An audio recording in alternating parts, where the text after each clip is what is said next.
dire que grâce à vous, j'ai vécu des moments formidables. Et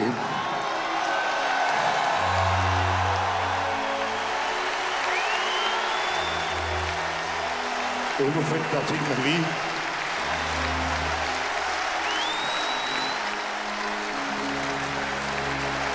Et je ne vous oublierai jamais. Jamais. Merci.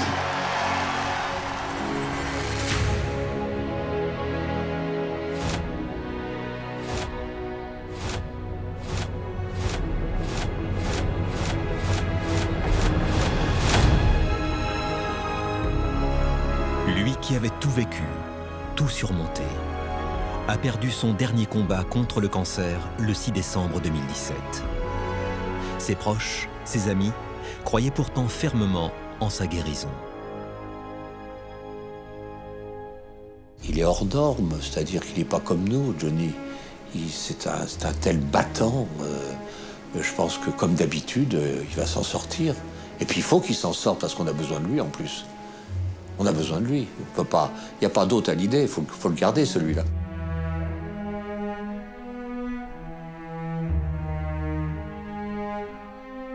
Jusqu'à la fin de sa vie, Johnny, il aura 20 ans dans sa tête. On l'appelait la bête à une époque. Il y a quelque temps, il m'a souhaité mon anniversaire, je ne m'y attendais pas du tout. J'ai trouvé un Johnny vaillant, qui m'a fait écouter ses chansons, etc. et tout. L'épreuve était difficile, mais Johnny l'affrontait la tête haute. Comment vous dire à vous tous, merci du fond du cœur pour tous ces messages de soutien que vous m'avez donnés. Je vous aime profondément, moi aussi. Vous me manquez, mais on va se voir très bientôt. Et moi, je suis très heureux de ça. Je vous aime. Merci pour vos messages. Ça m'a touché jusqu'au fond du cœur. Il trouvait même l'énergie de monter sur scène. Moi, je t'ai reçu après le ouvert, ces vieilles canailles. Il y avait toujours ton couvert, vieilles canailles. Les vieilles canailles, il a fait ça dans des conditions compliquées. Il était là. T'as même fumé dans mon lit, et t'as sifflé pour mon whisky, vieux bandit. Comment ça va, les amis? Bon, en tout cas, on est très heureux d'être là avec vous ce soir. C'est vrai. Il passait de nouveau ses journées en studio.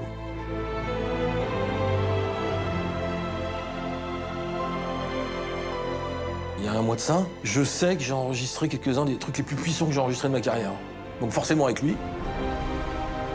Malgré la difficulté, Laetitia avait tout fait pour qu'il continue à vivre le plus normalement possible.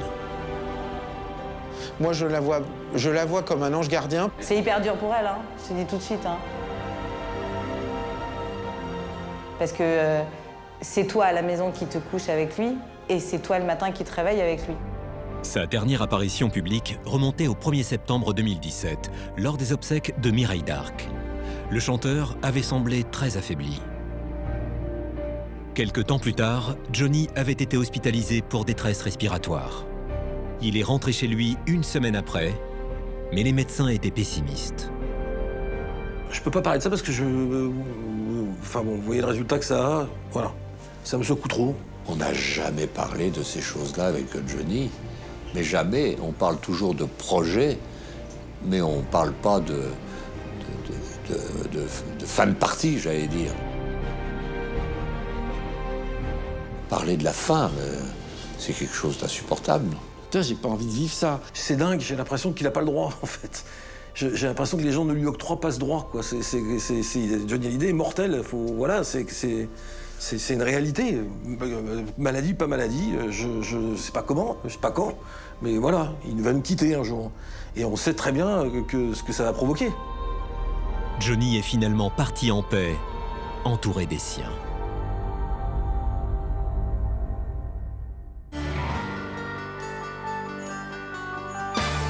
Quand ta bouche se fait douce, quand ton corps se fait dur, Et quand le ciel dans tes yeux, la seule cour n'est plus pure. Johnny, c'est 60 ans de carrière. Une vie passée dans le cœur des Français. Un monstre sacré capable d'enflammer les scènes les plus mythiques jusqu'à 70 ans passés.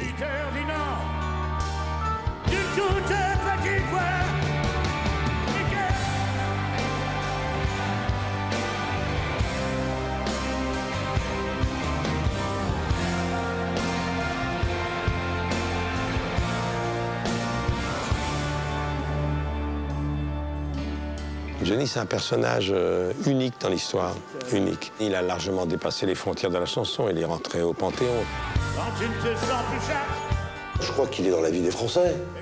Et que Johnny, c'est comme Tintin, c'est de 7 à 77 ans. Il incarne une partie de l'histoire de France. Il est le chanteur le plus populaire depuis des décennies. Il est dans tes gènes, il est dans ton ADN depuis que t'es né. Même si vous avez jamais acheté un disque de Johnny Hallyday, vous connaissez 35 chansons de Johnny, mais vous connaissez même les paroles. Même si vous n'avez jamais acheté un titre. C'est ça sa force.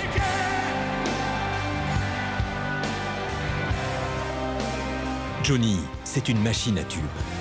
On a tous en tête des dizaines de refrains qu'il a chantés. On a grandi avec lui. Il a toujours fait partie de nos vies. C'est quand même extraordinaire. Quel artiste aujourd'hui a le pouvoir de fédérer autant? Johnny Hallyday, il se discute même pas, Johnny Hallyday. C'est la Tour Eiffel. Johnny, il appartient à tout le monde. Mais lui, il en est conscient de ça. Je ne pense pas qu'il ait imaginé vouloir être un monument national.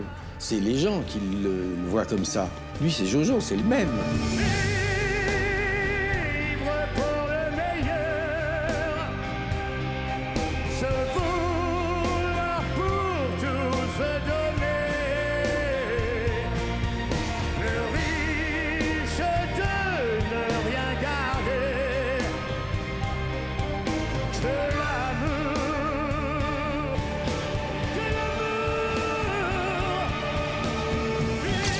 Johnny, c'est l'homme de tous les records. 60 ans de déhanchés inimitables et de shows légendaires. 110 millions d'albums vendus, 42 disques d'or, 10 victoires de la musique et près de 200 tournées.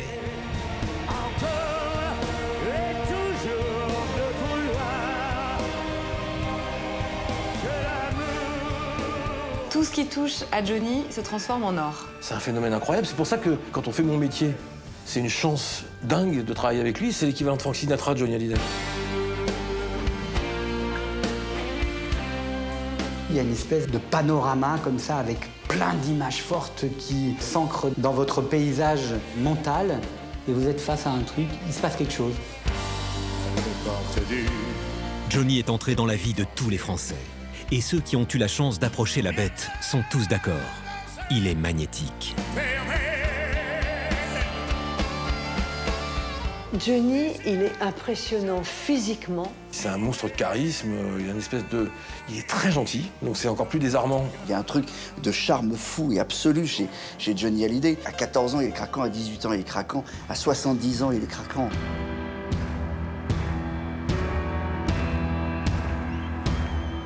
Johnny, c'est un showman à l'américaine, un artiste d'une exigence folle qui inspire le respect.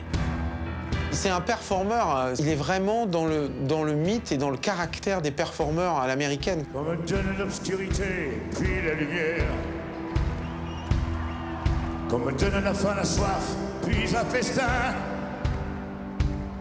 Comme enlève ce qui est vain et secondaire, que je retrouve le prix de la vie enfin. Johnny se déplace, c'est... claquos, tout le monde est au garde à vue. C'est impressionnant. Il a un charisme tel que quand il arrive sur un plateau, il y a un changement d'ambiance. Il y a une sorte de silence qui se fait. Sur le podium, c'est la place numéro 1. Il est là, il se détache des autres.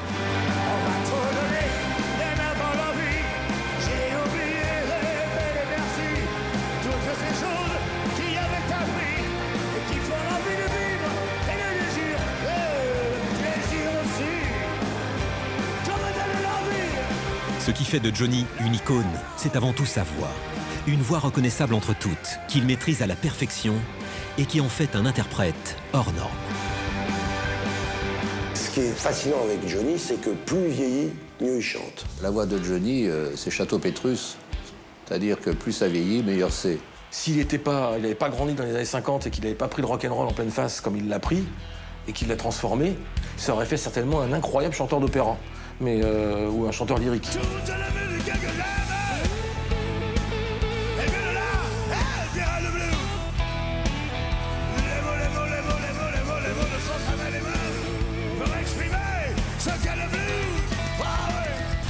Johnny est une force de la nature, un monument sans qui la France ne serait pas la même. Ça fait toujours un peu rigoler, parce que c'est un monument, les monuments c'est statufié, les pigeons viennent faire caca sur les monuments, donc il y a ce truc un peu comme ça, un peu dérisoire et en même temps tellement réel. Johnny, c'est une icône. Tout est intense avec lui. Moi je pense qu'il n'y en a qu'un. Hein. Ils ont dû casser le moule. Sur ma vie, je t'ai juré un jour de t'aimer jusqu'au dernier jour de mes jours, et le même mot devait très bientôt. Au fil de ses chansons, de ses aventures amoureuses, de ses ennuis de santé, tout le monde a appris à connaître Johnny. Il a traversé sa vie et les nôtres en écorché vif et en surmontant tous les obstacles. Je t'ai fait le serment. C'est l'histoire d'une rédemption permanente, c'est la résurrection. Alors, le phénix qui renaît de ses cendres, hein. On ne sait jamais quand est-ce que Johnny va renaître, mais il va renaître tout le temps. Donc ça, c'est fascinant. Il a vécu 10 vies, et il est revenu de tout, il s'est sauvé de tout, il s'est cassé la gueule 10 fois, il est remonté 10 fois, il est en morceaux, il est couturé de partout, mais là, il a toujours 20 ans.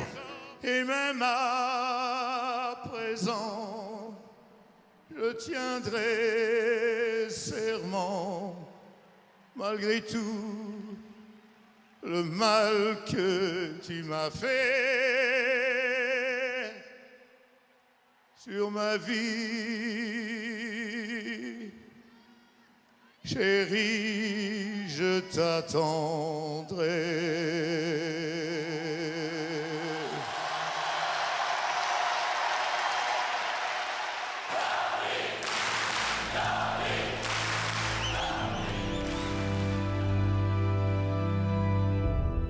Quand Johnny rencontre Laetitia au milieu des années 90, sa carrière explose. Il remplit les zéniths et les stades, et il offre à son public des shows gigantesques. D'idole des jeunes, Johnny est devenu une légende. Un artiste, il ne peut pas durer s'il n'est pas bon sur scène. Et Hallyday, c'est une bête de scène.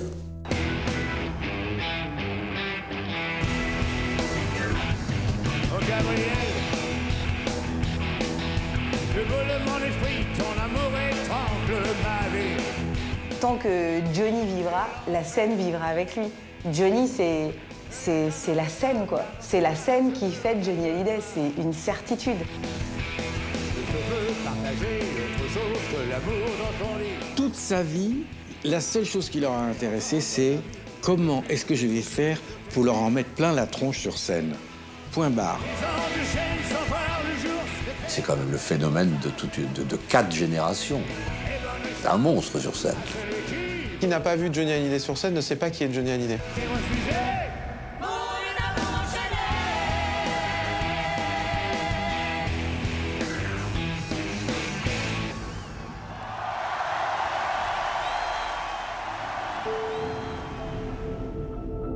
Alors, pour tenir son rang, Johnny et ses producteurs n'ont jamais lésiné sur les moyens.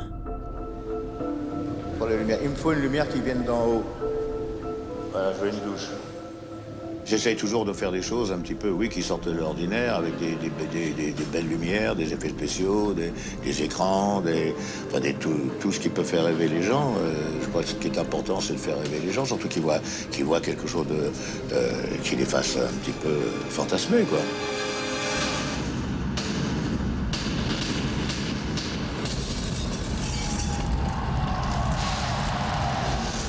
Les spectacles de Johnny ont toujours été les plus chers. On était à la mise de fonds au moins d'1,5 million au départ. Il fallait donc faire du monde, et beaucoup de monde, et longtemps, pour réussir à amortir, chose qu'on a toujours faite, et on est toujours retombé sur nos pieds.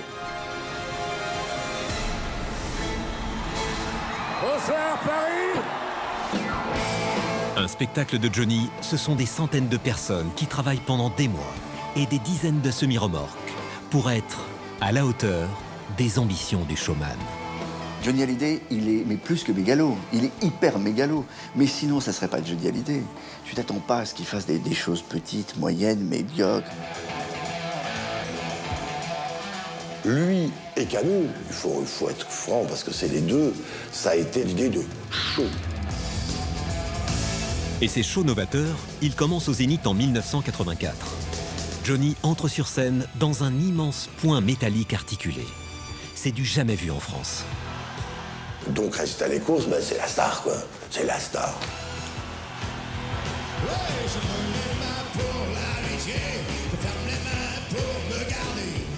Johnny, dans le travail, est un perfectionniste.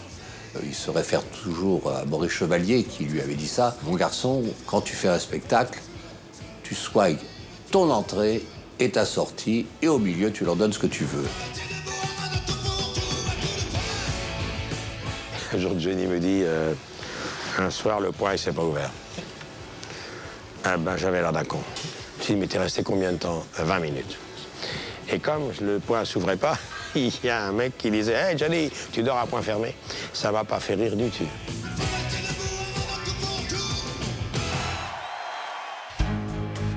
En juin 1993, pour fêter ses 50 ans, Johnny va encore plus loin et donne un show mémorable au Parc des Princes. Il s'intitule « Retiens la nuit » et la mise en scène est spectaculaire. Les gens qui cherchent la lumière en pleine nuit. Alors, ça te suffit? C'est un peu petit, hein. C'est un peu petit, ouais. C'est un petit, ça fait plus petit. C'est français, c'est un spectacle français. Ce soir-là, pour l'entrée de son artiste, Jean-Claude Camus a visé très haut. Johnny doit rejoindre la scène du Parc des Princes à pied, en fendant une foule de 50 000 personnes déchaînées.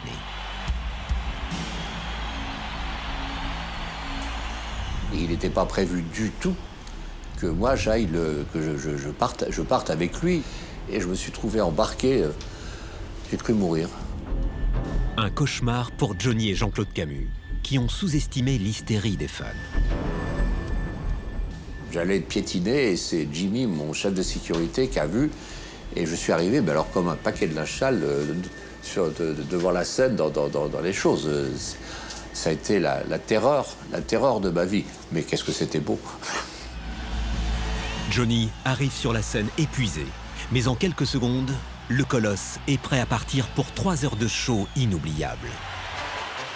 Bienvenue ce soir au Parc des Princes. Ça va être un anniversaire pas comme les autres, je crois.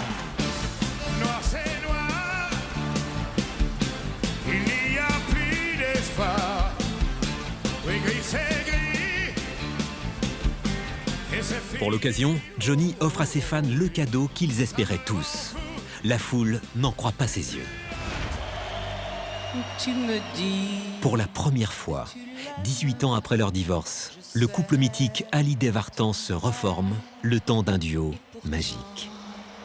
Moi je t'aime bien plus fort en secret. Un matin quand elle partira, quand tu pleureras, dis-toi bien que tu vivais tes tendres années. Pour en mettre une fois de plus plein les yeux à son public, le rocker lui offre un moment de complicité avec son fils David. L'émotion est à son comble quand il entre sur scène pour accompagner son père à la batterie. Je voudrais vous dire que ce soir, vous êtes venus applaudir le meilleur. Avec le meilleur des fils.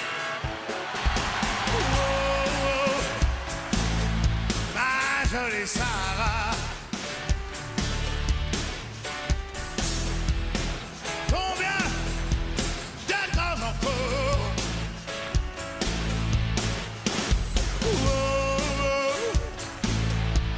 Ma jolie Sarah,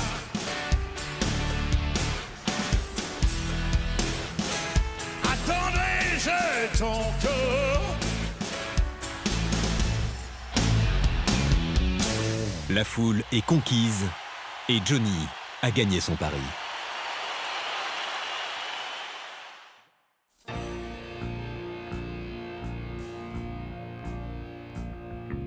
5 ans plus tard, à l'été 98, Johnny va faire ce qu'aucun artiste n'a encore fait, chanter devant 80 000 personnes. Il sera le premier artiste à donner un concert au Stade de France, un stade qui vient d'être construit pour la Coupe du Monde de football et dans lequel règne encore une atmosphère de fête nationale. La scène, notre problème est de la rentrer le plus possible et qu'elle aille couvrir les sièges derrière, tu vois. On va l'encastrer. Ça, c'est grand, ça. Des mois avant, elle a dit « Stade de France, je vais arriver en hélicoptère ». Je lui ai dit « Mais Johnny, jamais la préfecture, jamais les gens ne permettront qu'un hélicoptère arrive au-dessus de 80 000 personnes. C'est impossible. » Les portes nues. Mais à Johnny, rien n'est impossible. Alors, pour arriver à ses fins, il passe un coup de fil à son meilleur ami Michel Drucker, un passionné d'hélicoptères. Et c'est là que je... Drin, drin, janvier, 4 h du matin. Hey, c'est Johnny, qu'est-ce que tu fais? Ben, je dis, je dors. Est-ce que tu as vu Apocalypse de Coppola? Toi qui aimes les hélicos, on va arriver à 5 hélicos comme dans Apocalypse et tu vas me déposer sur la foule comme les hélicos du Vietnam. Bon. Tous les 15 jours pendant des mois. Drin, drin, c'est Johnny. Il m'a pas lâché. Eh bien, il a réussi.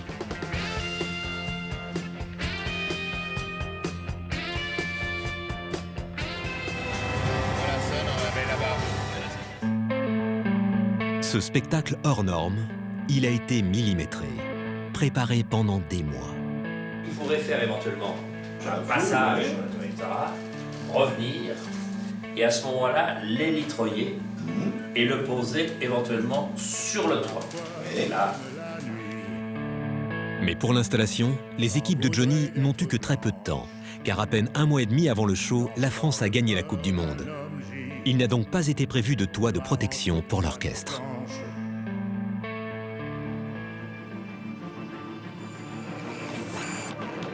Ce vendredi 4 septembre, Johnny s'apprête à réaliser son rêve. Chanter devant un stade bondé, dans une mise en scène incroyable, retransmise en direct sur TF1. Sauf que le jour J, la météo vire au noir. Une pluie diluvienne s'abat sur le stade. Pour la première fois depuis le début de sa collaboration avec Johnny, Jean-Claude Camus se retrouve face à un cas de conscience. Non, je peux pas, rappelez-moi dans 5 minutes, pour l'instant, Oui, ok. Il est évident que même s'il tombe des trompes d'eau, Johnny va vouloir jouer. D'accord? Si je prends le risque de casser le matériel pour demain, là, ça va être terrible parce que va dire Johnny, non, c'est trop dangereux. Il y a un espèce de combat entre la raison et l'envie absolue d'y aller. On est tous là ensemble, il faut prendre une décision courageuse. Le fauve, il va falloir le retenir. Et un des problèmes de Camus qui produisait le spectacle était de dire « je ne sais pas si je suis assuré pour ça ou pas ». Et la décision a été prise en disant « moi j'ai dit écoutez, s'il y a un problème, Universal fera le rôle de l'assurance, c'est pas grave ». Mais vider le Stade de France, cela implique une grosse difficulté logistique. On ne se rend pas compte qu'un Stade de France à remplir, c'est quelque chose d'incroyable. C'est-à-dire que la RATP met plus de rames de métro pour faire venir les gens. Les accès sont tous pleins de gens qui attendent pendant des heures. Donc c'était une décision hyper compliquée. Ça ne peut pas être Johnny qui fasse l'annonce, on ne peut pas l'envoyer au feu. Parce qu'il faut savoir que sur le moment en tout cas, ça va être une horreur. Les gens, la frustration sera beaucoup plus grande. C'est lui, s'il le voit et qu'il repart... On a donc évacué Johnny. Et puis là, l'heure est arrivée où il faut faire l'annonce. On dit, bon, qui fait l'annonce? J'ai dit Michel Drucker. Il n'y a plus de Michel Drucker. Je ne sais pas où il est, on ne le trouve plus. Et là, on m'a dit, toi. Quelle horreur, dans quel état ils vont être? Moi, j'ai emmené Camus sur scène. Ça a été un moment dingue, quoi. Je peux dire que ce jour-là, Camus était grave. Il avait quelque chose de très fermé. Je suis parti un peu comme un somnambule vers la scène. Et la Providence a voulu que j'arrive sur scène et que les bons mots sortent. C'est la mort dans l'âme que nous allons annuler cette représentation de ce soir. C'est sans doute le plus mauvais souvenir que j'ai de toute mon existence.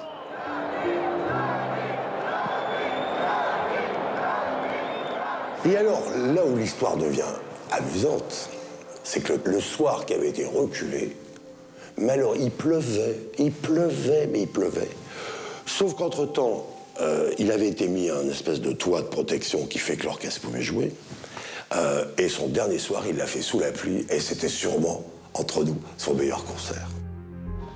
Et évidemment, pour ces 3 soirs d'anthologie, Johnny est arrivé en hélicoptère comme le héros d'un film hollywoodien.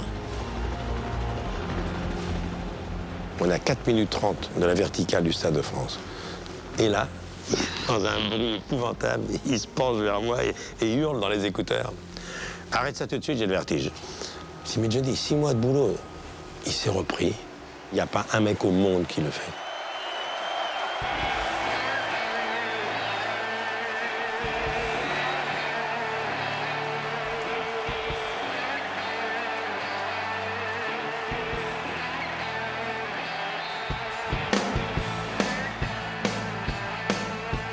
Il flotte? Ouais. Merde. Suffira d'une étincelle, qu'un rien, qu'un geste. Il suffira d'une étincelle, qu'un mot d'amour. Mais pour allumer le feu, allumer le feu, et voir grandir la flamme dans mon cœur. Oh, allumer un feu.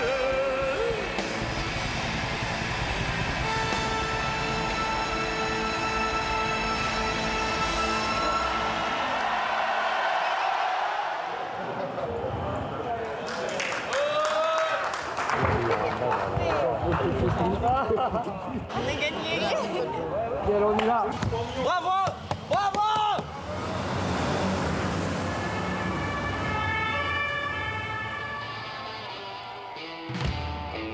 Pour satisfaire son public, Johnny met toujours la barre très haut, et surtout vis-à-vis de lui-même.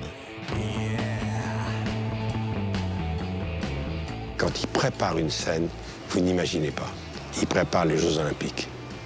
Il a 10 kilos de trop, vous inquiétez pas. Du jour au lendemain, il m'assit, il m'assit, il m'assit. Pour que le public soit à chaque fois charmé. Moi, je l'ai vu chanter, mais il n'y a pas un autre chanteur qui aurait fait ça. Avec des piqûres, avec des problèmes de lombaire, avec de la fièvre. Il a toujours été là. Qu'il y ait 50 personnes ou 50 000, il est là, il peut les mettre par terre, quoi. Le public qui vient le voir en concert, Johnny lui doit tout. Depuis 60 ans, il a créé un lien unique avec lui. C'est cette communion avec ses fans qui lui a permis de passer sa vie à chanter. Ces gens-là sont capables de tous les sacrifices. J'en ai connu qui prenaient leurs vacances pour suivre la tournée.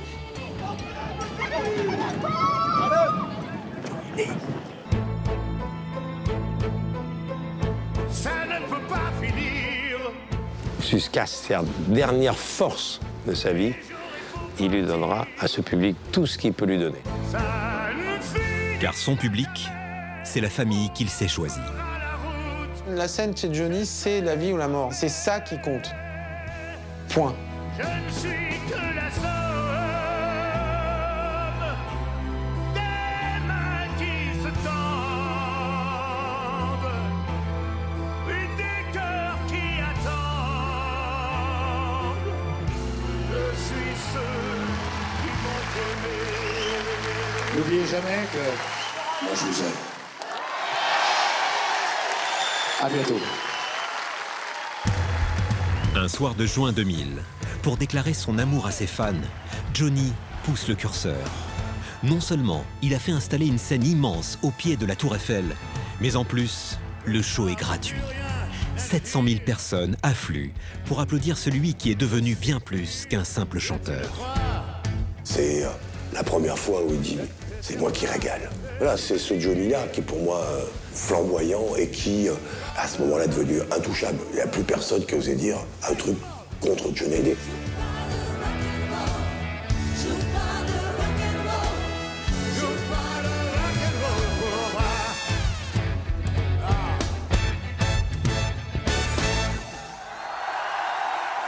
ce que les fans ne savent pas, c'est que certains soirs, malgré le plaisir qu'il prend à chanter, monter sur scène est presque au-dessus des forces du showman. Vous voyez, à 6 h de l'après-midi, dans sa loge, il est là, et il dit à son manager, « Je chante pas ce soir ».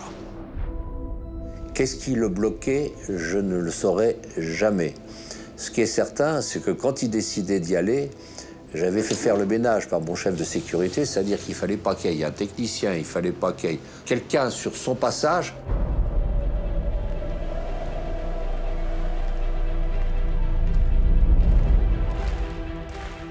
Sur le trajet de sa loge à la scène, tranquillement, il se plonge comme ça dans le personnage qu'il va être, ce qui fait que quand il arrive sur scène et que la lumière se met sur lui et que le titre démarre, il relève la tête et là, il n'y a pas de doute, c'est Johnny Hallyday.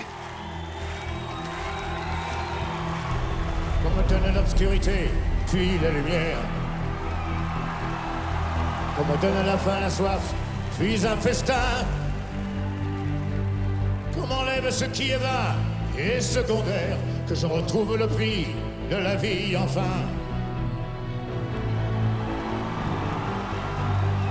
On m'a trop donné, bien avant l'envie. Moi j'ai oublié les rêves et les merci.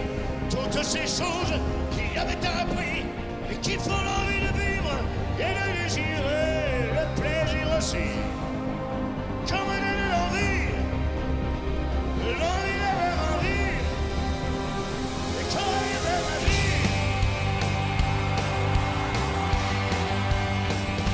On m'a trop donné, bien avant l'envie.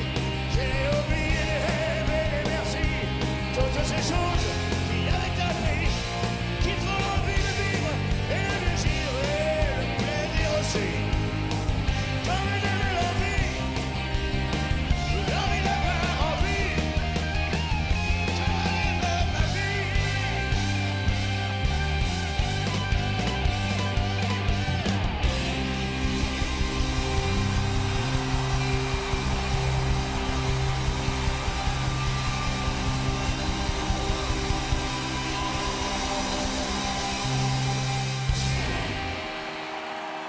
Quand on n'a que l'amour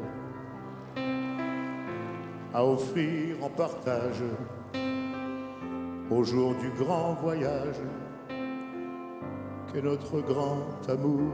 Entre Johnny et Laetitia, cela fait plus de 20 ans que ça dure. Une vingtaine d'années qu'ils font la une des magazines et qu'ils nous font entrer dans leur vie de famille. Et aujourd'hui, l'amour est plus fort que jamais. Chaque jour, quand on n'a que l'amour pour vivre nos promesses. Elle le regarde comme si elle était encore émerveillée d'être avec lui. Et à aucun moment on sent une femme intéressée. On sent un grand amour. Il s'est créé ce qu'on appelle un couple. C'est pas aussi simple que ça de faire un couple. Fusionnel, complice. Il a besoin qu'elle soit là. Même s'il le dit pas, il faut qu'elle soit là. Je vois le résultat. Le mec, il est apaisé. C'est une louve qui le protège, qui s'occupe de lui, c'est très beau de les voir tous les deux, vraiment. C'est beaucoup plus que sa femme. Elle était là dans les moments compliqués. Elle était à la fois sa maman, sa conseillère, qui le rassure, qui le soigne. Elle a traversé tout. Elle était gamine, faut pas l'oublier.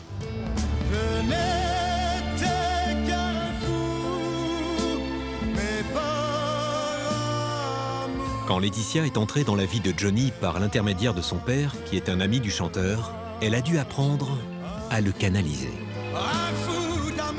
C'est quand même un fauve qu'il faut dompter, Johnny. Eh bien, petit à petit, elle a réussi, j'allais dire, à dompter le fauve. Elle a beaucoup de caractère, hein. Et il faut en avoir avec Johnny. Quand il n'a pas envie qu'on l'emmerde, il n'a pas envie qu'on l'emmerde. Il a un franc-parler incroyable. Et c'est parfois des plus gros fous rires qu'on peut prendre avec Laetitia. Tu fais peur? Oui, toi, tu me fais peur. C'est ça, ma femme? Quand il engueule Laetitia, c'est qu'il va bien. Je l'avais pas épousée comme ça, hein. Mais bon. La recherche du bonheur, de la sérénité et de la tranquillité d'âme, c'est pas rien chez Hallyday, hein. Je pense que Laetitia porte en elle une forme de gaieté, Je pense qu'elle a un certain talent pour le bonheur qui fait du bien à Johnny, qui, contrairement à ce que l'on peut croire, n'est pas un homme très doué pour le bonheur. Johnny est un homme ombrageux. La drogue, l'infidélité, Laetitia a su tout comprendre, tout surmonter par amour pour son rocker de mari. Laetitia, c'est une machine de guerre. Ce qu'elle prend dans la figure ou ce qu'elle a pu prendre dans la figure fait d'elle, honnêtement, une des personnes les plus fortes et en même temps les plus sensibles que j'ai pu rencontrer. En 2004, le couple s'est lancé dans l'aventure de l'adoption, car Laetitia, qui a longtemps souffert d'anorexie, ne parvenait pas à concevoir d'enfants naturellement. Cette fille ne pouvait pas ne pas avoir d'enfants, c'était essentiel. Quand elle a compris qu'elle ne pourrait pas en avoir physiquement, on va dire, pour Johnny, c'était évident qu'il allait l'accompagner dans une autre manière d'avoir des enfants. Je te promets le sel au baiser de ma bouche. Jade est née en 2004 et sa petite sœur Joy en 2008.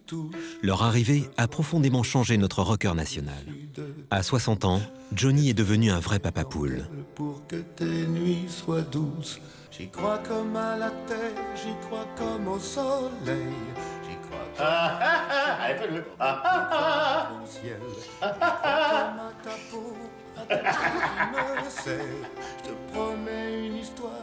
C'est quand même des mômes qu'il a choisis, qu'ils ont choisis. Joy, Joy, et ma papa. Et je crois que, curieusement, c'est justement parce qu'il ne les a pas faits qu'elles ont autant d'importance, ces mômes-là. Parce qu'il sait très bien que s'il n'est pas là, elles n'auraient pas eu de vie. Et ça, évidemment, ça doit être extraordinaire. Ça m'attendrait. J'aime le voir comme ça. La dernière fois que j'étais à Los Angeles, j'arrive à la maison et Laetitia me dit « Ah non, non, il n'est pas là, il est en train de faire du vélo avec ses filles. » Mais attendez, j'ai failli m'évanouir, moi, parce que c'était tellement le contraire de ce qu'on connaissait depuis toujours. Il ne pouvait pas, c'était pas possible. Il vivait trop de vie en même temps. Il aime David et il aime Laura. Mais à chaque fois, ça a été avec des femmes qu'ensuite il a quittées ou qui l'ont quitté. Et puis la carrière, appelons ça comme ça, prenait le pas sur tout le reste. Depuis que les filles sont nées, pour préserver leur équilibre familial, les Hallyday ont mis le cap sur Los Angeles et sur Saint-Barthélemy dans les Antilles françaises.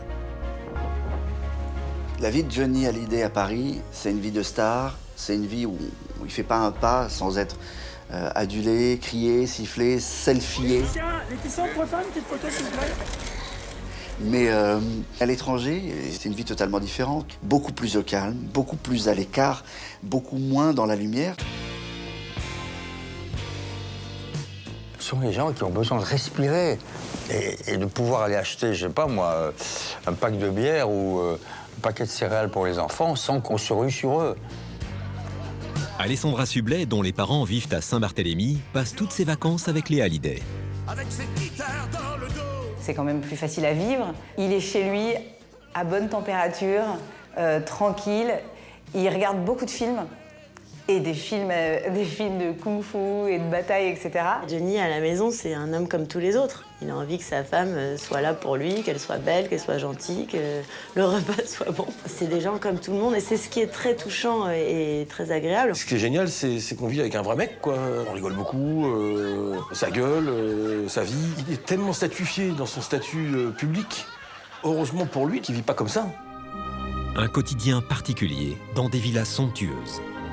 Mais le couple fait tout pour que ses filles gardent les pieds sur terre. À quel âge as-tu commencé ta carrière? J'avais 7 ans. Ah oui, 7 ans, parce que dans le numéro de danse de la famille qui m'a élevé, j'étais danseur, et ils avaient besoin de changer de vêtements au milieu de leur numéro. Oui. Alors quand ils sortaient pour changer de, de vêtements, moi j'allais sur scène, je chantais une chanson. À l'époque, je chantais David Croquette. David Croquette, l'homme qui n'a jamais peur. Je pense que ce sont les petites filles presque les mieux élevées que je peux côtoyer autour de moi. Laetitia est assez autoritaire, en étant une maman très aimante.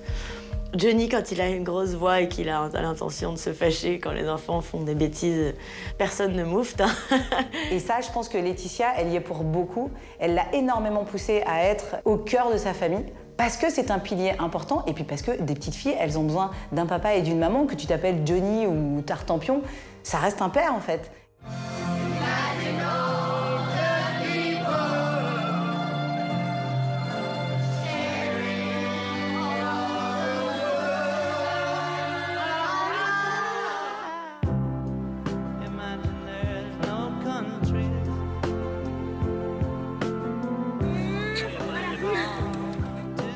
Jade, Laetitia dit souvent que c'est une vieille âme, mais c'est vrai, c'est une enfant très douce. C'est quelqu'un de très sensible, très profonde. Et Joy n'en est pas moins profonde et sincère, mais elle a un sacré caractère, elle est très drôle, elle est artistiquement très intéressante. Elle danse, elle chante, elle est très ouverte. Elles sont très créatives.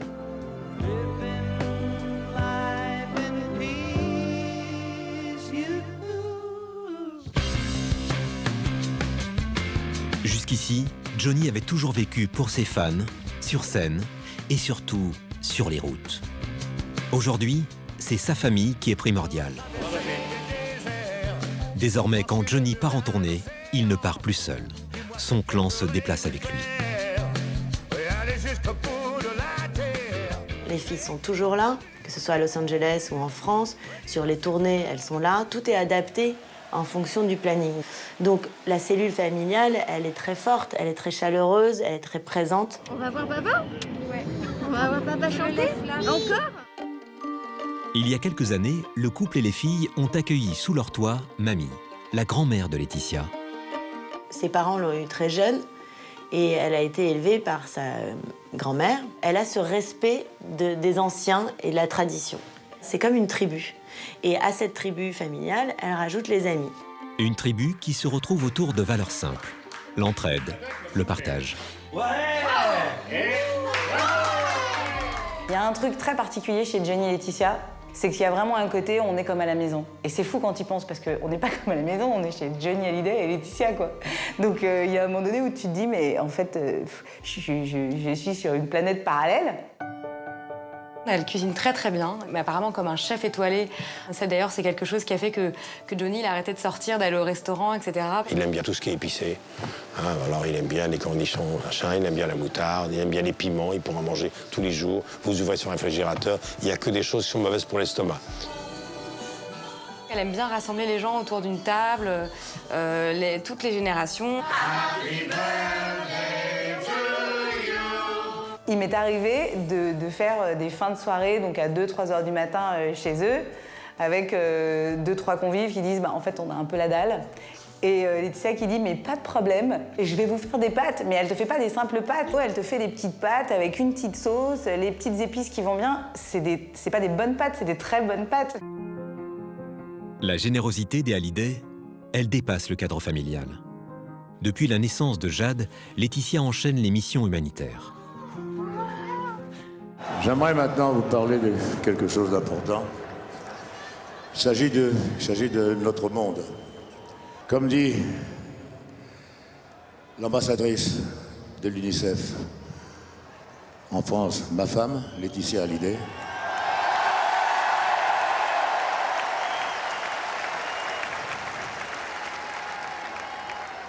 qui représente les enfants malades dans le monde entier. Elle dit toujours que pour que le monde aille mieux, il suffirait d'un seul mot. Un seul mot. Je t'aime. À l'été 2017, lorsque l'ouragan Irma frappe violemment l'île de Saint-Barthélemy, il est naturel pour les Hallyday de proposer leur aide aux rescapés. Johnny et Laetitia, le premier réflexe a été de dire notre maison est là si vous en avez besoin. Malheureusement, leur maison a été très touchée, donc ça a été compliqué de faire plaisir à tout le monde. Donc quand je te parle de générosité, c'est pas juste pour que le public se dise « Ah là là, ils sont super sympas ».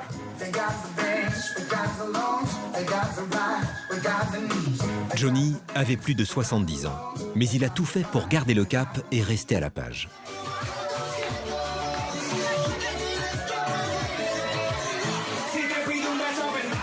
C'est un mot un peu désuet, mais Johnny Hallyday, il est cool. Il utilise Instagram et Twitter aujourd'hui plus facilement que n'importe qui. Et personne lui dit comment faire. Laetitia, elle pourrait même te dire si elle était là. Parfois, il envoie des trucs, j'ai même pas eu le temps de les voir, je m'inquiète.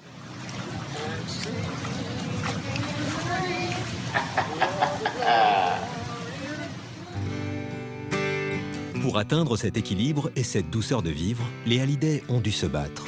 Ils ont traversé main dans la main de nombreuses épreuves. Elle a toujours dit qu'ils se sont sauvés la vie, mutuellement. Monsieur Jean-Philippe Smet, consentez-vous à prendre pour épouse mademoiselle Laetitia Marie-Christine Godot, ici présente? Oui.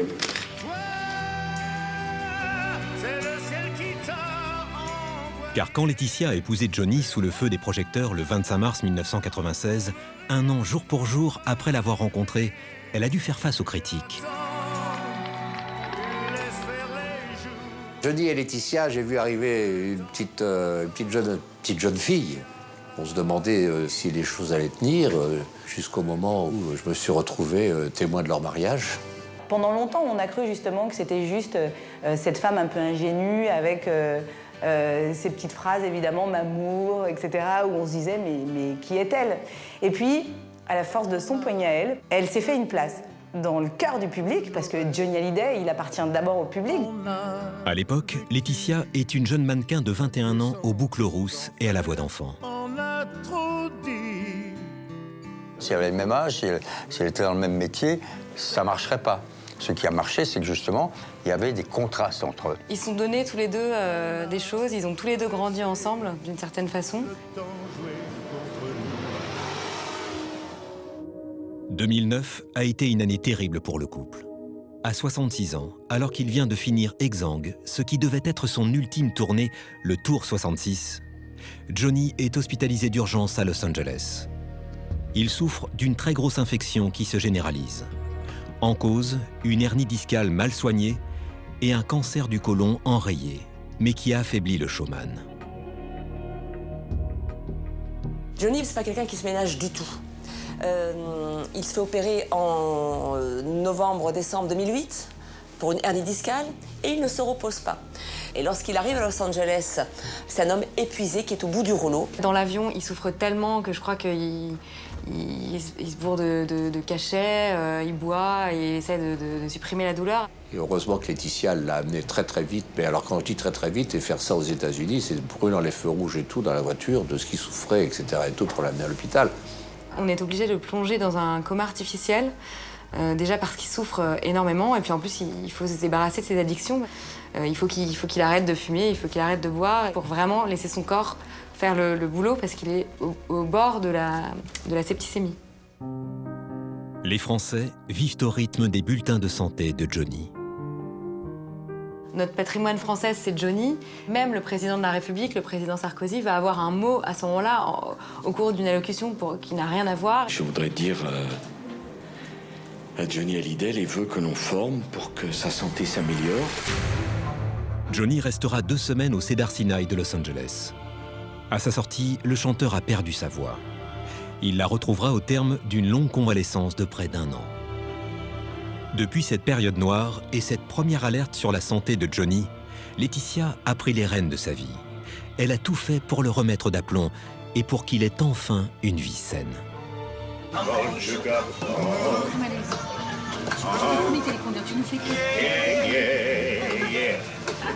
Il a tiré un trait sur tout. Hein. C'est fini, la drogue et l'alcool, c'est terminé. Hein. Il a compris. Je suppose qu'il vit la vie qu'elle veut qu'il vive, voilà, maintenant. Et tant mieux, parce que sans ça, bon, à mon avis, il serait plus là depuis longtemps. Hein.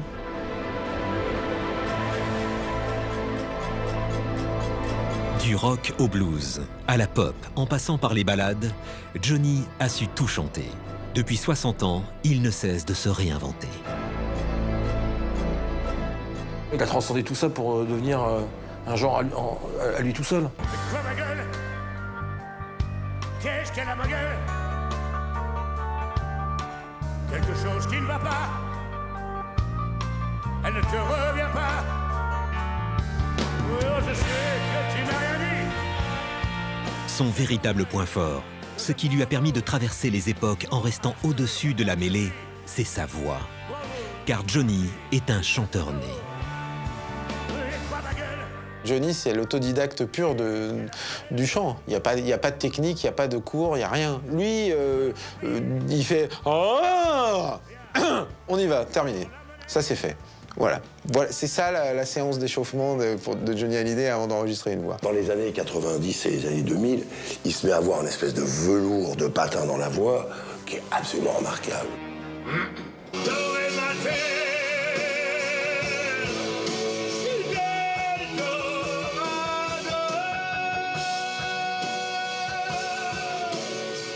La cigarette est vraiment constituante de son timbre vocal, je pense, parce qu'il y a même des périodes où il a arrêté de fumer et on voyait que la voix changeait, le timbre changeait un peu. Donc je pense qu'il y a l'effet gitane aussi. Ne me quitte pas, il faut oublier, tout est oublié. Qui s'enfuit déjà, oublier le temps des malentendus. Une voix inégalable et surtout une capacité hors norme à s'approprier les textes. À savoir comment. Il a un talent fou. Il sait interpréter des paroles comme on interprète un rôle. C'est un très grand chanteur. Johnny, il n'est pas intéressant parce qu'il chante fort. Johnny, c'est pas ça qui le rend intéressant. Johnny, ce qui le rend intéressant, c'est sa façon d'attraper les mots et les textes par le cou et de les secouer, de leur faire sortir quelque chose que personne n'arrive à leur faire sortir. C'est un personnage shakespearien, Johnny. Je creuserai la terre jusqu'après ma mort pour t'ouvrir ton corps d'or et de lumière. Je ferai un domaine où l'amour sera roi. Où l'amour sera loi, où tu seras reine. Il a un rapport au texte très très fort, mais il y a un espèce de truc, à un moment donné, vraiment très très particulier chez lui, qui tout d'un coup, clac, ça devient une... Il y a la prise où ça devient la chanson de Johnny Hallyday, quoi. Et c'est fascinant à observer.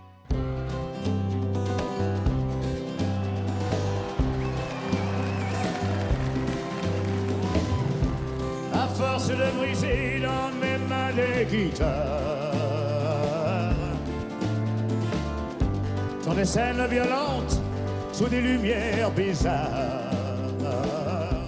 Je ne peux pas ressentir dans des chansons, donner des émotions à quelqu'un si j'ai pas connu l'amour, si j'ai pas connu le désespoir, si j'ai pas connu la solitude, si j'ai pas connu la joie. Au moment où il chante la chanson, il vit la chanson. C'est sa nature qui prend le pas, qui est tout de suite là. Il est le seul, à mon sens, à avoir ce niveau d'excellence et ce niveau d'émotion. Moi j'ai oublié de vivre, j'ai oublié de vivre. C'est un interprète stupéfiant, grâce à deux choses qui ne vont pas ensemble, hein, l'intelligence et l'animalité. C'est un guépard. Hein.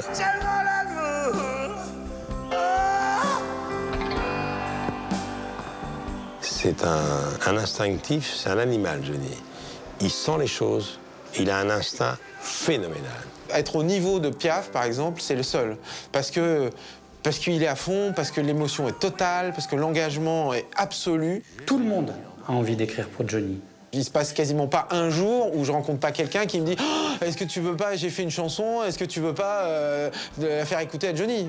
Tout le monde, tout le temps, tous les jours, depuis 20 ans.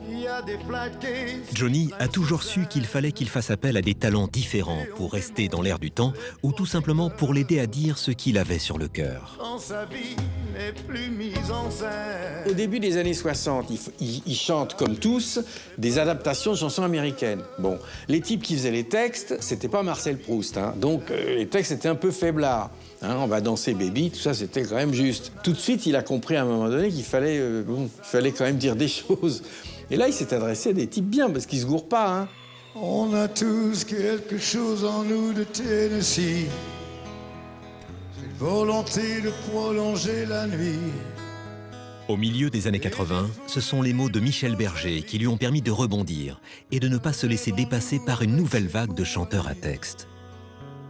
Quelque chose de Tennessee. Berger a pris évidemment cet interprète qui chante fort et haut et il a essayé de le faire déchanter pour trouver l'intériorité de cette voix phénoménale.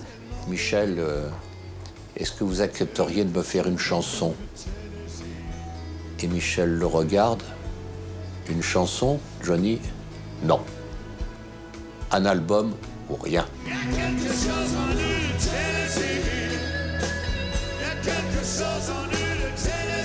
Cet album sort en 1985 et connaît un énorme succès.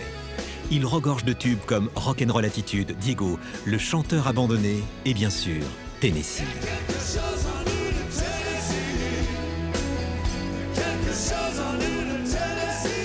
Quand il a chanté plus doucement, quand il a déchanté, comme par hasard, il a réussi à élargir son public.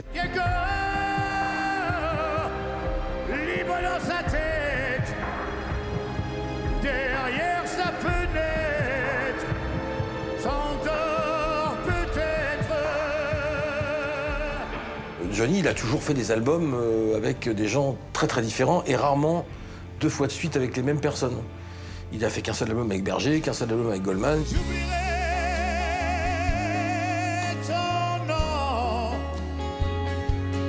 Sur l'album Gang, on retrouve la patte de Jean-Jacques Goldman à travers des titres phares comme Je t'attends, Laura, Je te promets ou encore J'oublierai ton nom.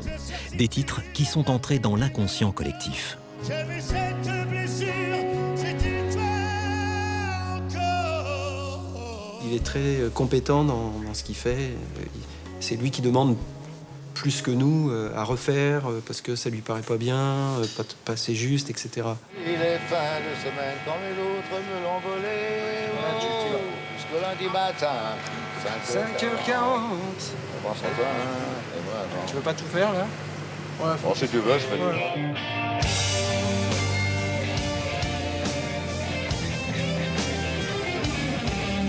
10 ans plus tard, Goldman lui offrira un autre tube, une ballade. Je la croise tous les matins. Commence la journée, toujours pour la lumière me fait peur. Elle a cette assurance inaccessible que c'est contre la chance de naissance. Dans les années 90, Johnny se tourne vers Pascal Obispo et avec lui, il remportera un double disque de platine.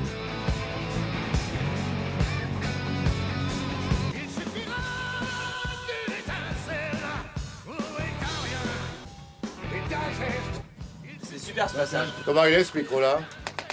Pas mal aussi. C'est assez aigu. Je vais retirer la casse 2 minutes. Ouais. Cette collaboration amorce une période très faste pour Johnny. Une période au cours de laquelle il restera au top des ventes. Un album avec Pascal Obispo, dans lequel Zazie avait écrit un titre avec Pascal qui s'appelait Allumer le feu.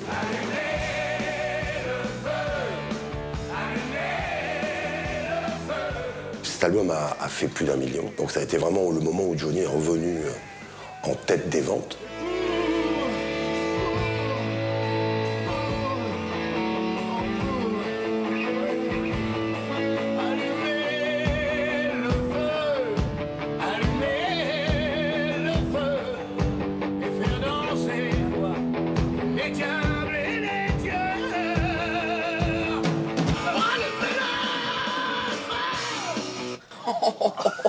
Exactement ça.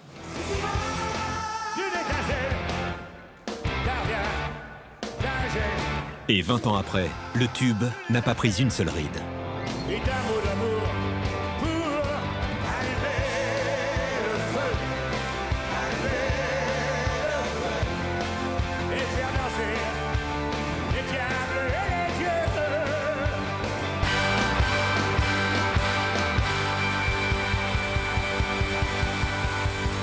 Oh, allumer le feu.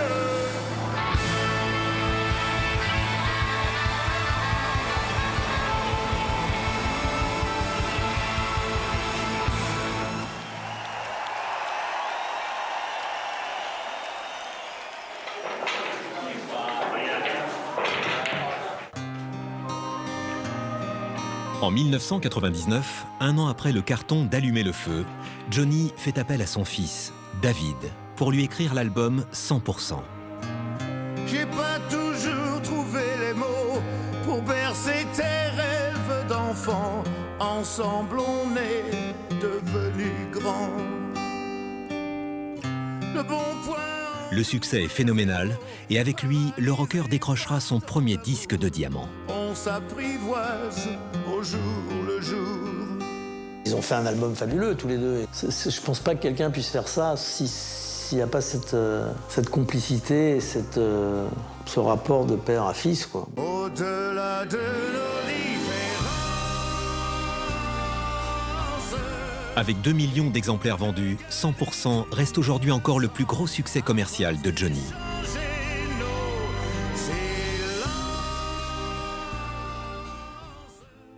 Oh Marie, si tu savais. Au début des années 2000, Johnny sort Marie, son dernier grand tube populaire qui s'est vendu à 1 400 000 exemplaires. C'est Gérald de Palmas qui lui a offert. Dans tes bras nus me reposer, évanouir mon innocence. Quand vous réécoutez Marie, vous êtes vraiment à la place du soldat en train de se faire défoncer dans les tranchées. Il chante très très très très doux sur cette chanson.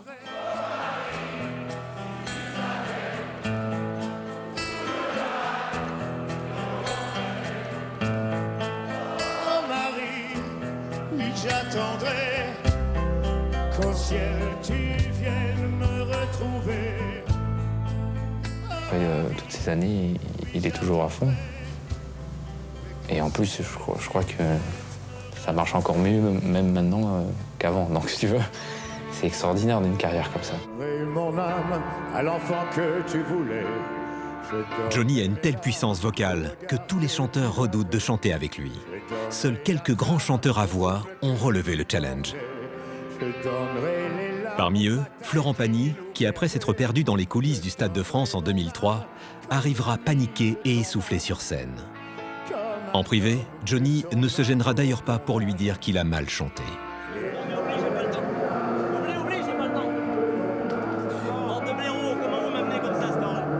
J'ai jamais vu un artiste pas impressionné de chanter avec lui. Dans la poche, mets-lui dans la poche. Pense à moi quand ses yeux te caressent. Pense à moi quand ses gestes te blessent. Pense à moi quand son ombre te laisse. Pense à moi pour autant de ce temps qui me reste. Pense à moi quand le rideau se baisse. La première fois que j'ai vu Johnny, j'étais assistant réalisateur de Gérard Pulicino et c'était le premier concert que Johnny donnait au Stade de France. Pendant ce concert, il y avait plusieurs artistes qui étaient là. Florent Pagny, peut-être Pascal Obispo, Lara Fabian.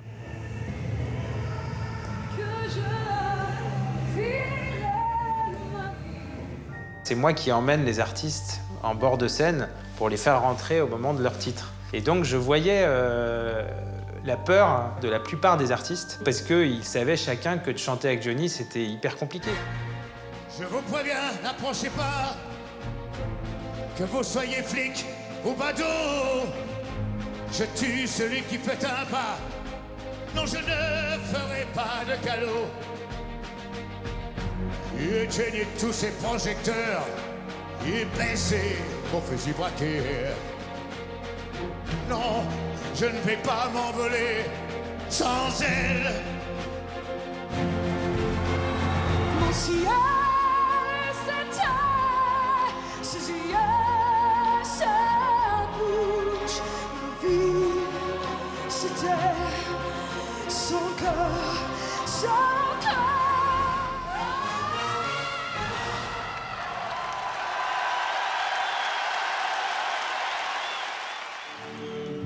Les gens m'appellent l'idole de Johnny. Ils n'ont même qui m'envie. Johnny Hallyday est devenu l'idole des jeunes. Mais avant d'être une star, c'est un enfant blessé. Un enfant mélancolique, hanté par l'absence de ses parents. Tout démarre parce qu'il n'est pas aimé, parce qu'il est en partie abandonné. C'est un enfant valise. Johnny est né le 15 juin 1943 dans le 9e arrondissement de Paris. À sa naissance, il s'appelle Jean-Philippe Clerc, du nom de sa mère, car son père Léon l'a déjà abandonné. 15 mois plus tard, il accepte de le reconnaître. Jean-Philippe hérite du nom de Smet, mais pas d'un père. Ne pouvant assumer seul son enfant, Huguette, sa mère, le confie à sa belle-sœur.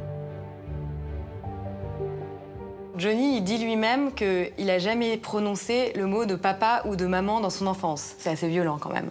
Disons que j'ai jamais eu de contact avec mes parents. Mes parents ont commencé à s'occuper de moi quand je suis devenu connu. C'est pas de la méfiance que j'ai vis-à-vis d'eux aujourd'hui. Disons, c'est de l'incompréhension peut-être. Huguette reprend sa carrière de mannequin et Jean-Philippe s'installe très vite à Londres, car ses cousines, Desta et Ménène, qui sont danseuses, signent un contrat avec l'International Ballet. Elle était jeune, elle a dû se dire bon, c'est peut-être mieux pour mon petit. Au début, je le laisse un petit peu, puis finalement, elle a été dépossédée et je pense qu'elle en a souffert toute sa vie. Alors que Jean-Philippe est enfant, Desta épouse un Américain, Lee Ketchum. C'est lui qui lui donnera le surnom de Johnny. Et bientôt, c'est son nom de famille qui changera. Les Hallyday, c'est le groupe de chant et le tour de musical qu'ont inventé Lee Ketchum, donc l'Américain qui rentre dans sa famille et qui épouse sa cousine, et ses cousines danseuses. Et donc, ils vont s'appeler les Hallyday. Donc, depuis qu'il est tout petit, ce nom, il résonne. C'est pas quelque chose qu'il a inventé juste pour faire américain, quoi. Il est un peu américain, Johnny Hallyday. Well, I got a woman way over town. Well, she's good to me. Les Hallyday se produisent partout en Europe et Johnny prend la route avec eux. Il joue des rôles de plus en plus importants dans leurs spectacles et ne va donc pas à l'école. Cette enfance particulière, elle est à la fois son plus gros fardeau et son plus beau cadeau. C'est quand même un type qui s'est fabriqué tout seul, qui a fait son éducation tout seul et sa culture tout seul. C'est pour ça qu'il m'a toujours beaucoup touché, moi. Il a la grâce, tout simplement. Il a la grâce. C'est un enfant qui n'a pas vraiment grandi. Et c'est pour ça que les gens l'aiment. À l'adolescence, quand Johnny revient à Paris, sa mère, qui a refait sa vie et qui compte s'installer dans le Sud, veut le récupérer. Mais la tante de Johnny s'y oppose. Elle a dit « il a un avenir, est-ce que vous voulez vraiment le soustraire à cet avenir ?» La mère a accepté en se disant « peut-être que c'est mieux pour mon fils, bon, c'était mieux pour la France, parce que c'est devenu Johnny Hallyday. » Johnny continue donc sa vie sans sa mère ni son père. Mais alors qu'il a déjà mis la France à ses pieds et qu'il est à l'armée, une visite va le secouer. 20 ans après l'avoir abandonné, Léon Smet, son père, frappe à la porte de la caserne sans prévenir. Le père, bon, il l'a jamais vu, le môme. Et tout à coup, alors on lui dit « ton père est là ». Putain, mon père, il y va, et l'autre, il est là. En fait, pour lui prendre du pognon, se faire photographier par des mecs planqués. Ces hommes, ce sont des paparazzi. À cette époque, Léon Smet est comédien, mais il a besoin d'argent. Il vit dans la rue et son fils est devenu la plus grande star française. Vous n'en voulez pas, Johnny, de ne pas vous donner un peu d'argent? Je n'ai aucune espèce de ressentiment. Il mène sa vie, il a brillamment réussi, je lui souhaite tous les bonheurs, mais à part ça, je m'en fous. Alors, quand un magazine People lui propose d'organiser cette rencontre contre de l'argent, il accepte de manipuler son fils. Son père était là, avec un nounours en peluche, comme si il avait quitté un enfant de 2 ans et qu'il allait retrouver un enfant de 2 ans. Johnny est terriblement blessé, mais il ne le lâchera jamais. Toute sa vie, il essaiera de construire un lien avec Léon. Des années plus tard, il partira même à sa recherche. À ce moment-là, il le retrouve, et il lui propose de l'héberger, il lui loue un studio, il lui achète des vêtements parce qu'il vivait dans la rue. C'est quand même le père de Johnny Hallyday qui est une immense célébrité. Et il a son père qui vit dans la rue, donc c'est quand même un petit peu choquant. Et donc il va s'en occuper. Mais au bout de quelques temps, le père met le feu au studio, se débarrasse des vêtements et disparaît. Je pense que le père était assez jaloux finalement de la réussite de son fils.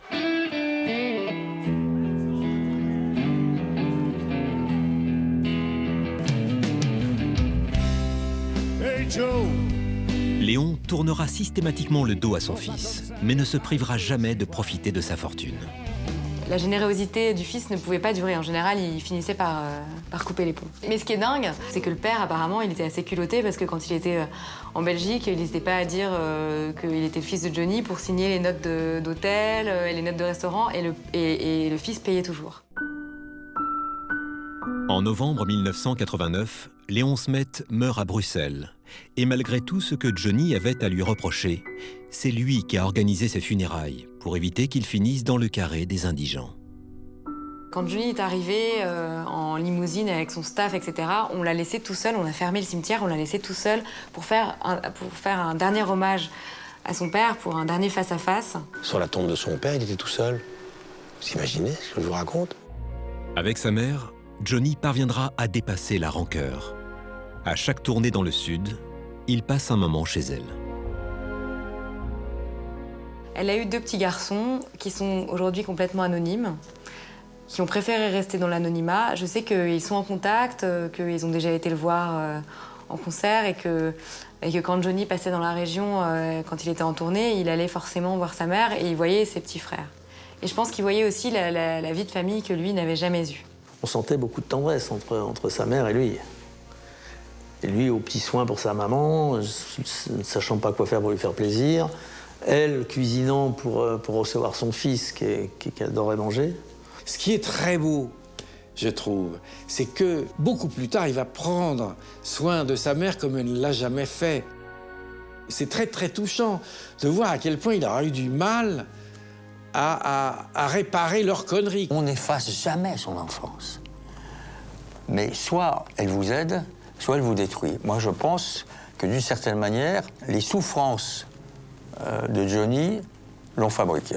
Well, it's 1 for the money, 2 for the show, 3 to get ready. Now go, cat, go, but don't you... Grâce à Lee Ketchum qu'il a élevé, Johnny se passionne pour les États-Unis et surtout pour leur musique. Avec Elvis Presley, Johnny sent qu'il y a quelque chose qui peut faire, je dirais, bouger le corps, faire vivre intensément cette violence qu'il a en lui, hein, parce que sa jeunesse a été compliquée.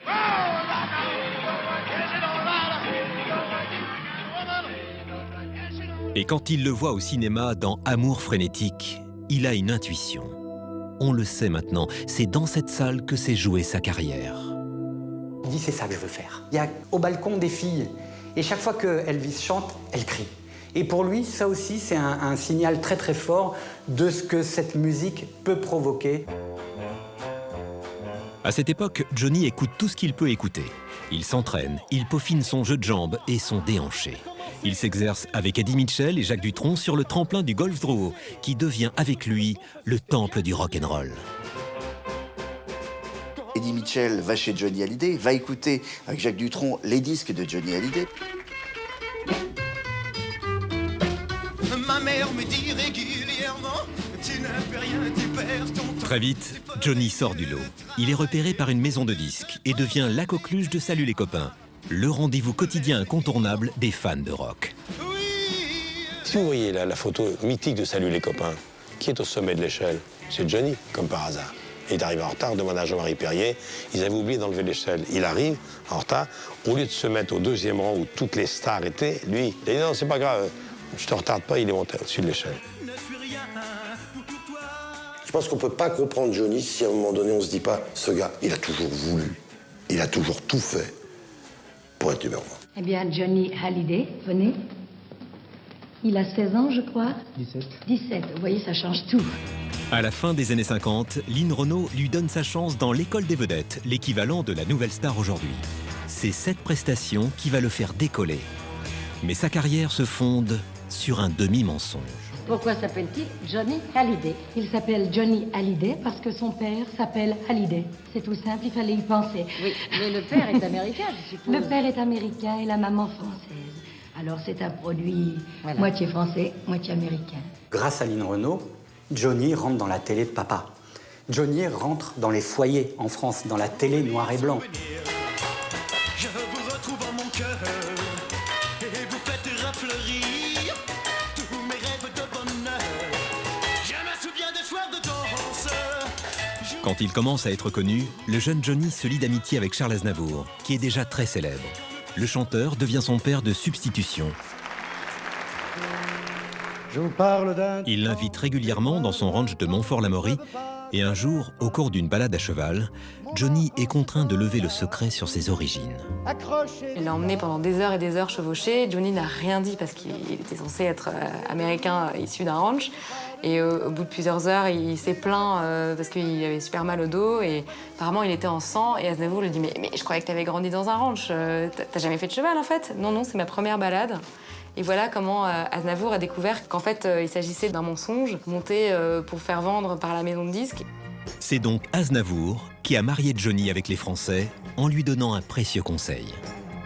Ne t'invente pas un passé qui n'existe pas, ne dis pas que tu es américain alors que tu es français, voilà, sois toi-même. De nouveau, ce sont les mots de Charles Aznavour qui vont tout changer. Il lui écrit « Retiens la nuit ».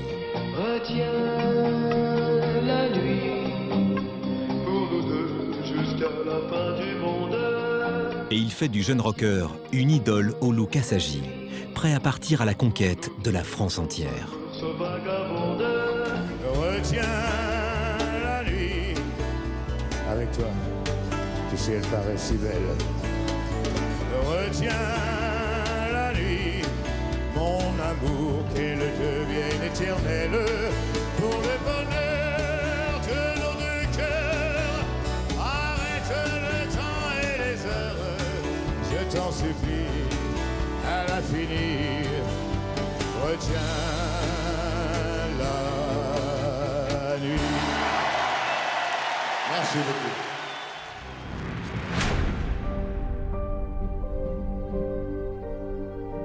Presque 40 ans après son divorce d'avec Johnny, Sylvie Vartan continue d'être associée à sa carrière.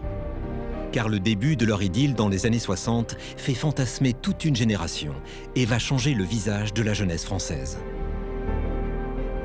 Avec Sylvie Vartan, on a affaire à deux stars, des yéyés, du rock.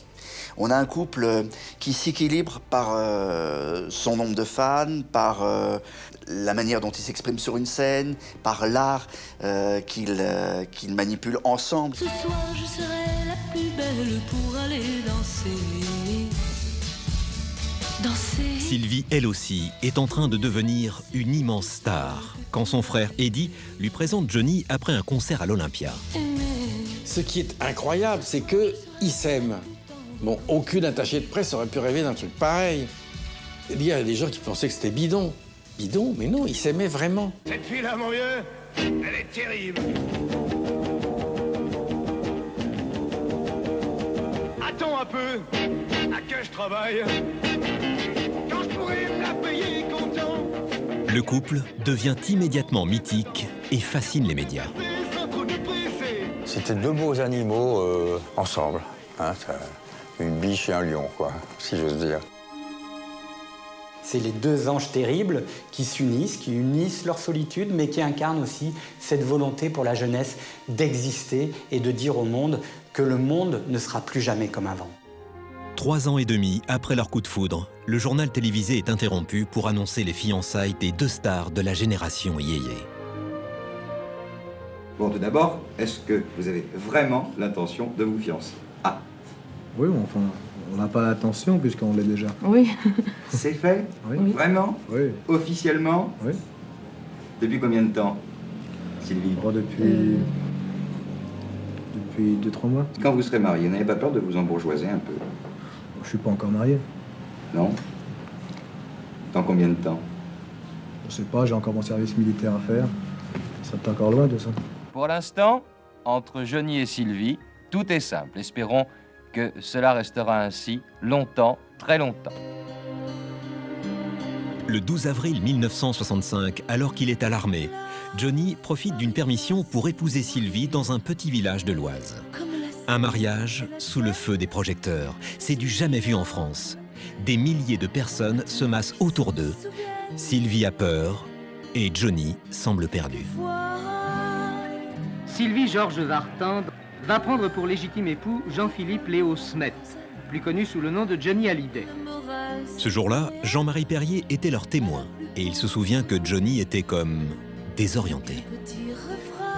Je me souviens très bien quand il est en bas et qu'il s'habille, il se dit bon, je mets une cravate ou je mets pas une cravate.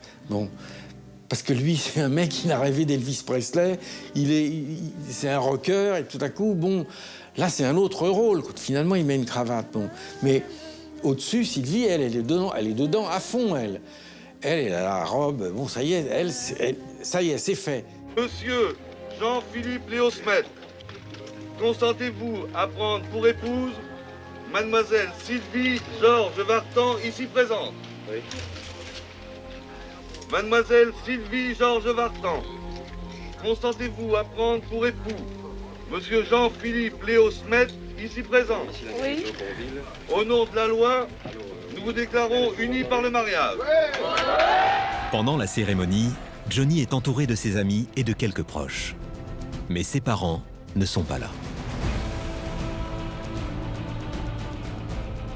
La mère de Johnny n'était pas présente au mariage de Johnny et Sylvie Vartan.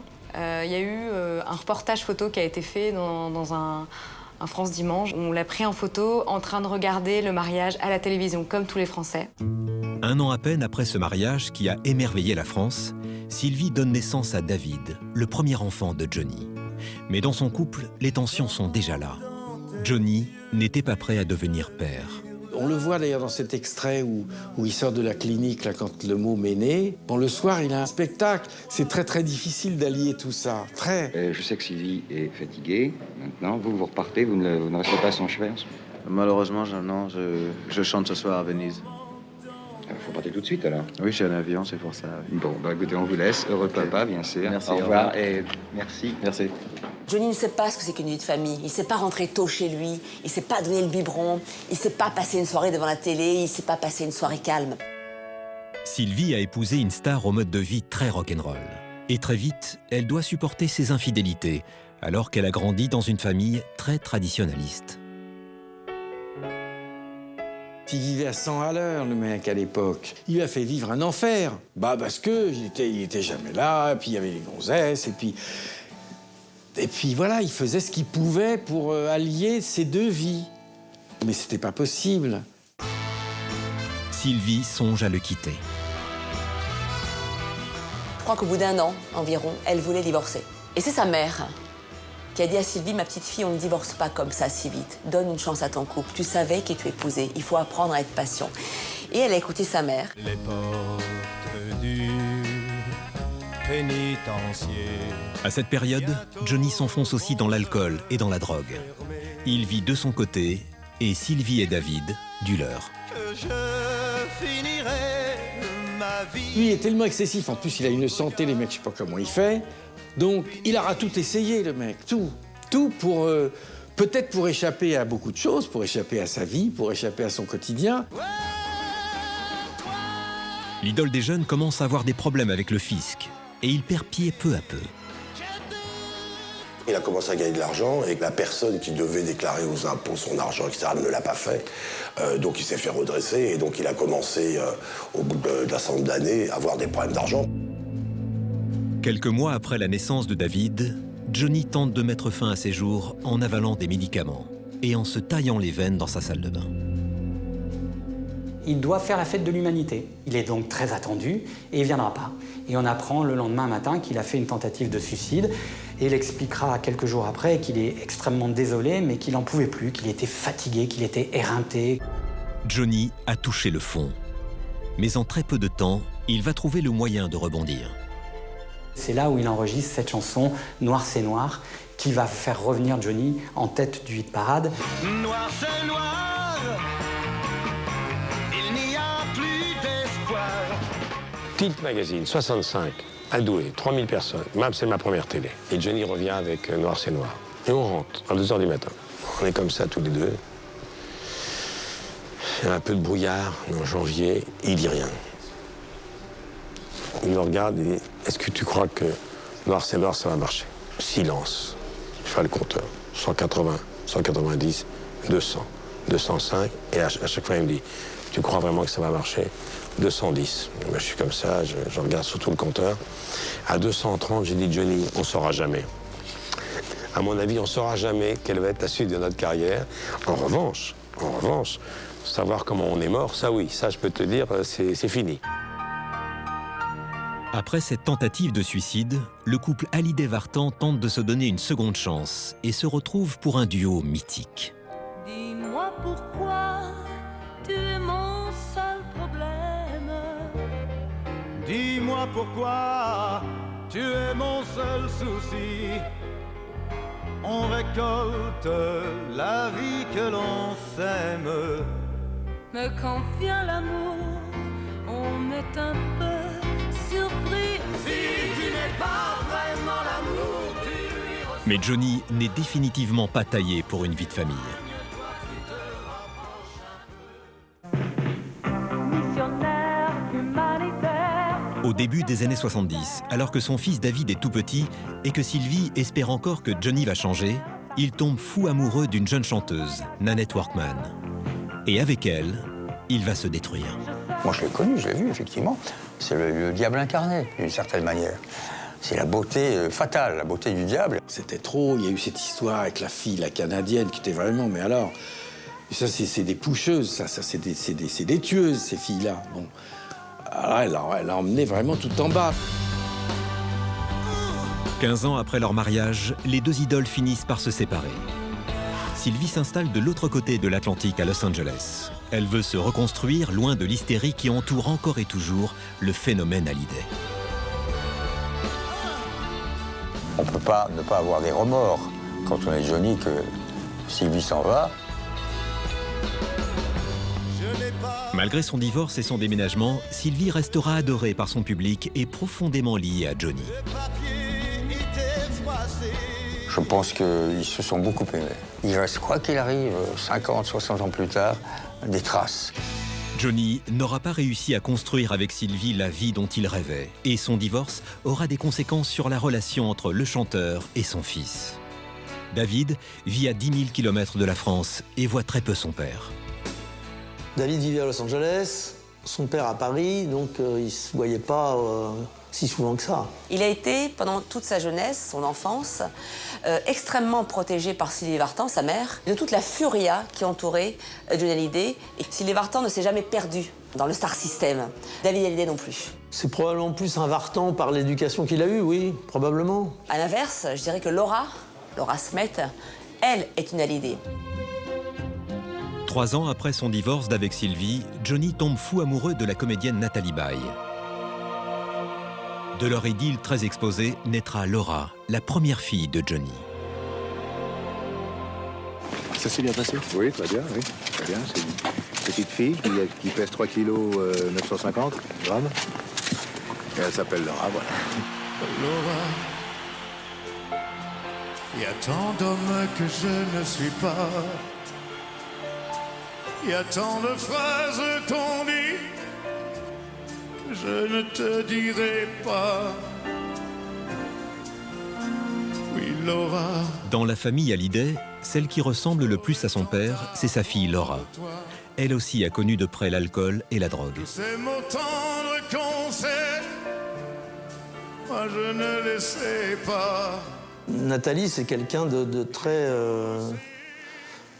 sévère. Elle a élevé Laura durement. Il ne faut pas faire ci, il ne faut pas faire ça. Et puis quand Laura se retrouvait avec son père, qui était une vie complètement différente, je comprends qu'elle soit déboussolée. Donc quand elle a atteint sa majorité, je pense qu'elle s'est lâchée. Ses parents se sont séparés quand elle avait 3 ans et son enfance n'a pas été facile. En grandissant, la jeune Laura s'est beaucoup rapprochée de son père. Car Johnny et Nathalie Baye ont toujours été très différents. C'était une fille quand même très éduquée, très sophistiquée. Nathalie était très prisée, elle a toujours été d'une certaine famille de cinéma. Avec Nathalie Baye à son bras, Johnny devient le chouchou de l'élite parisienne. À cette époque, Jean-Luc Godard le fait même tourner au cinéma. Le début d'une belle carrière sur grand écran. Fais un gros plan sur Johnny là, mais il faudrait mettre tout le monde derrière. Il est aussi fort en tant que chanteur qu'en tant qu'homme. C'est un homme extrêmement intéressant, authentique. Coupé, génial. La carrière de Johnny n'est pas linéaire. Elle a connu des hauts et des bas. L'artiste a souvent été moqué, caricaturé. Puis, sans transition, j'accueille Johnny. Oh, que bonjour, Pépélé. Les imitations de lui, je pense que ça l'a beaucoup... ça lui a fait beaucoup de mal à l'époque des Guignols. C'était très pénible. Pour son image, c'était pas bien, quoi. Ah, que c'est facile. Tu te penches vers la boîte et que tu lui fais coucou. Ah, que ça marche pas. Ah, que coucou. Ah, que les sourds, cette boîte à coucou. Coucou! Ah que coucou, ça restera quand même aussi dans la mythologie de Johnny Hallyday, malheureusement. Sa fille Laura en a beaucoup souffert, elle était jeune, elle était au collège. C'est l'époque où les enfants sont assez cruels entre eux.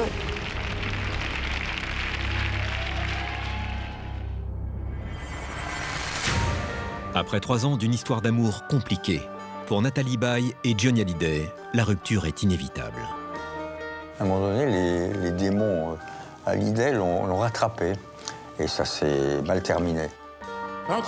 Toute sa vie, Johnny se sera perdu de bras en bras.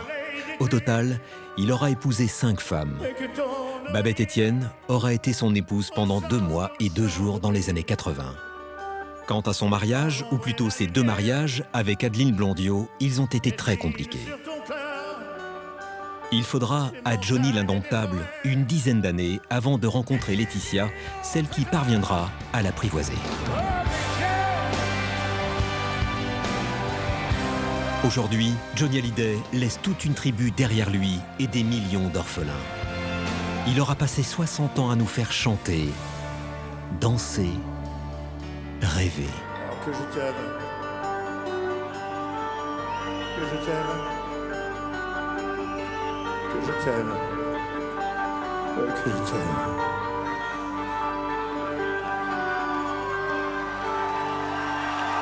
Je t'aime.